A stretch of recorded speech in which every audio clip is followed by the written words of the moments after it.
Dear students, welcome to Amrit Senior Secondary School. आज हम हिंदी की दूसरी कविता राम राज्य वर्णन पढ़ेंगे, जो कि गोस्वामी तुलसीदास जी द्वारा लिखी गई है। इसे पढ़ने से पहले मैं आपको स्वामी तुलसीदास जी के बारे में बताऊंगी। हिंदी साहित्य में गोस्वामी तुलसीदास का उल्लेख एक महाकवि के रूप में किया जाता है। भक्ति काल के राम भक्ति शाखा के कवियों में इनको सर्वश्रेष्ठ, सबसे ऊंचा स्थान प्राप्त है। इनका जन्म 1532 ईस्वी के आसपास राजापुर में हुआ था। किसी विद्वान का कथन है कि गोस्वामी जी का जन्म सोरों में हुआ था, लेकिन इसके लिए प्रमाण भी उपस्थित करते हैं। किंतु विद्वानों ने अधिक शोध के पश्चात इनका जन्म स्थान राजापुर में ही माना है। इनके पिता का नाम आत्माराम और माता का नाम तुलसी था। तुलसीदास जी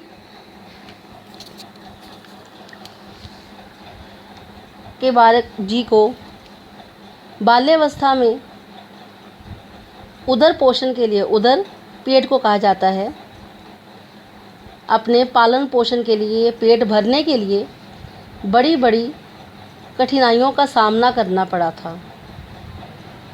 इन्होंने अपनी रचना कवितावली में इन कठिनाइयों का चित्र बड़ी मार्मिकता यानी कि ममता के साथ प्रस्तुत किया है।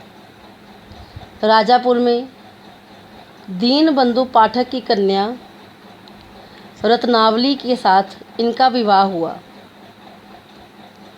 रत्नावली के रूप ने इन्हें अपने में इतना तन्मय कर लिया कि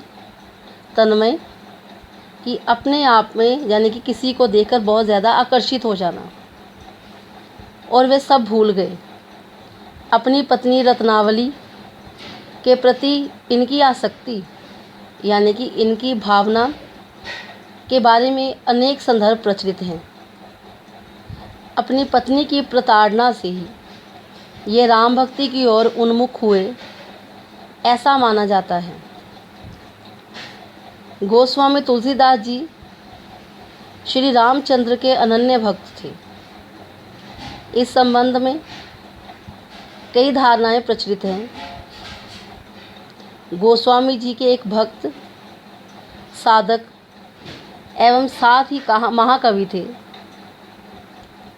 इनकी अनेक रचनाएं उपलब्ध हैं। रामचरितमानस, विनय पत्रिका, कवितावली, गीतावली, रामाज्ञ प्रश्न, वैराग्य संदीपनी, पार्वती मंगल, रामलला नहछू,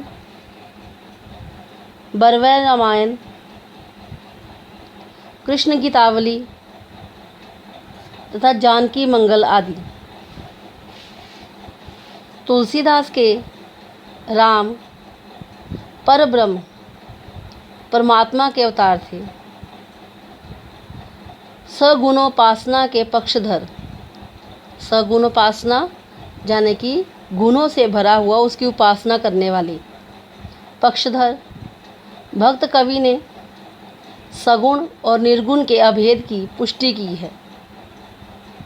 भक्ति में एकता और व्यापकता का भाव स्पष्ट है।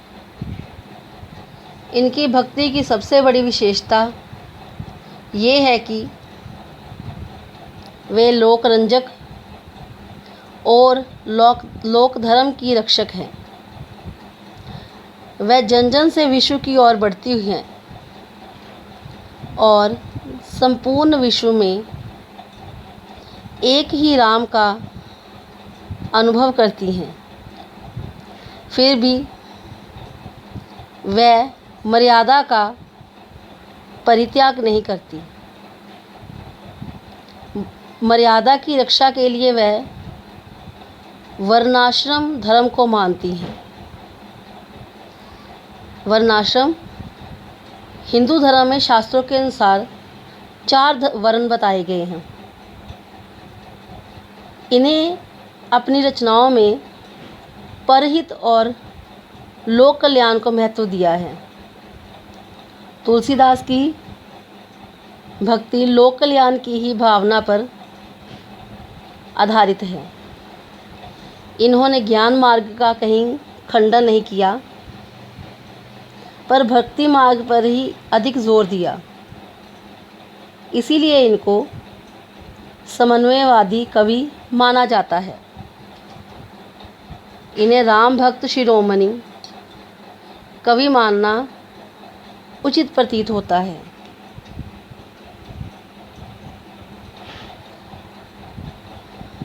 आज की कविता में जिसका नाम है राम राज्य वर्णन, जिसमें श्री राम के राज तिलक के बारे में बताया गया है कि उनके राज तिलक के कारण और अयोध्या को संभालने पर सभी लोग बहुत ही खुश हुए। तुलसीदास जी ने इसमें बड़े अच्छी तरह से इसका वर्णन किया है।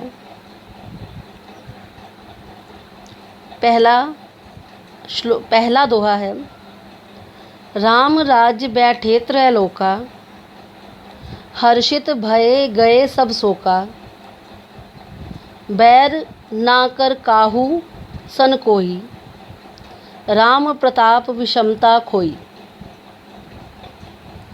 तुलसीदास जी कहते हैं, राम राज बैठे त्रैलोका, जब श्री राम सिंहासन पर बैठे तो ऐसे लगा जैसे मानो उन्होंने तीनों लोकों को ही संभाल लिया। हर्षित भय, हर्षित प्रसन्न होना, भर गए सब शोका, शोका मतलब दुख।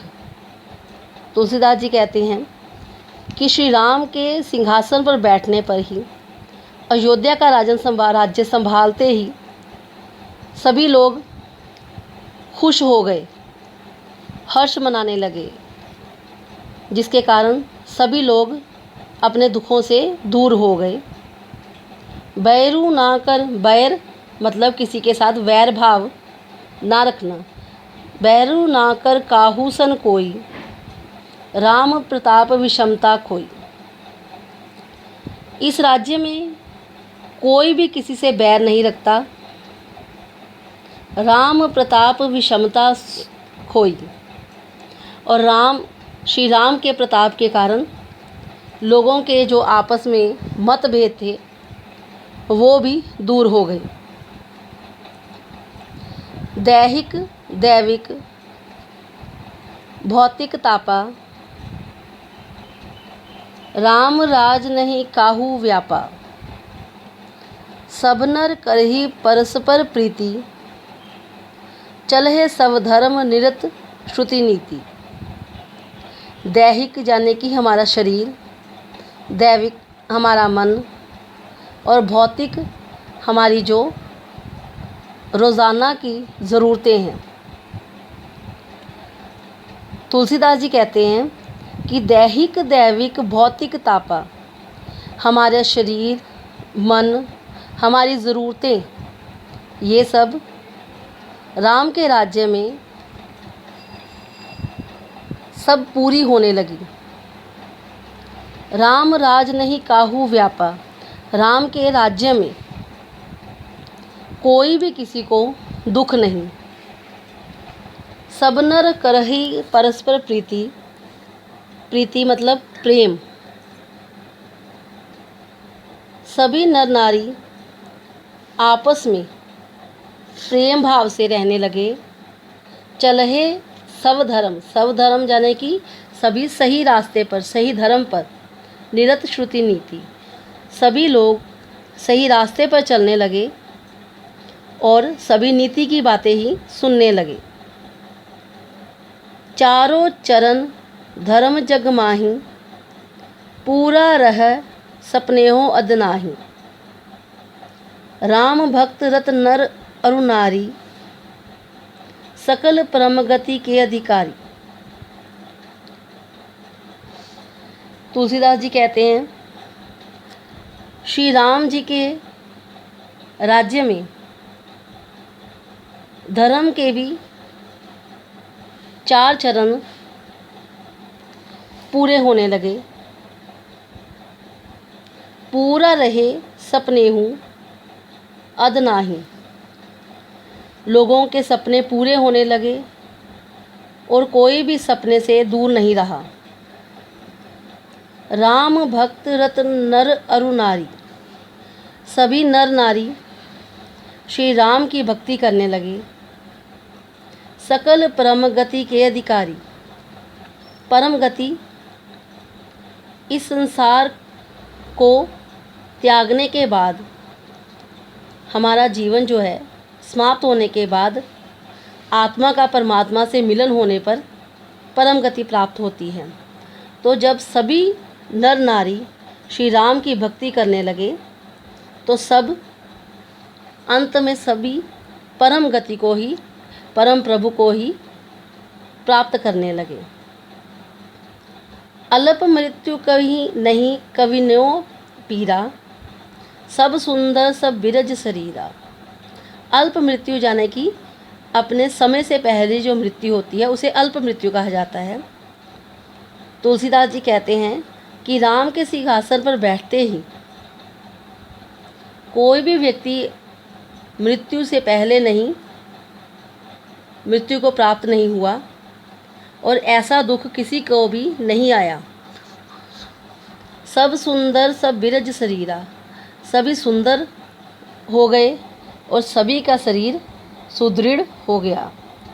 नहीं दरिद्र को दुखी ना दीना, दरिद्र मतलब गरीबी, दुखी मतलब दुख, दीन मतलब गरीब। ना ही कहीं पर कोई गरीबी दिखाई दी, ना ही कहीं पर कोई दुखी दिखाई देता है और ना ही कोई गरीब दिखाई देता है। नहीं कोई अबुद्ध ना लक्षणहीना, ना ही कोई मूर्ख दिखाई देता है और ना ही कोई बिना लक्षणों वाला यानी कि बिना गुणों वाला दिखाई देता है। डियर स्टूडेंट्स, आज के लिए बस ये 4 सलात हैं। आप सभी ने इन चारों सलात को सुनना है और साथ ही इन्हें अपनी नोटबुक पर भी नोट करना है।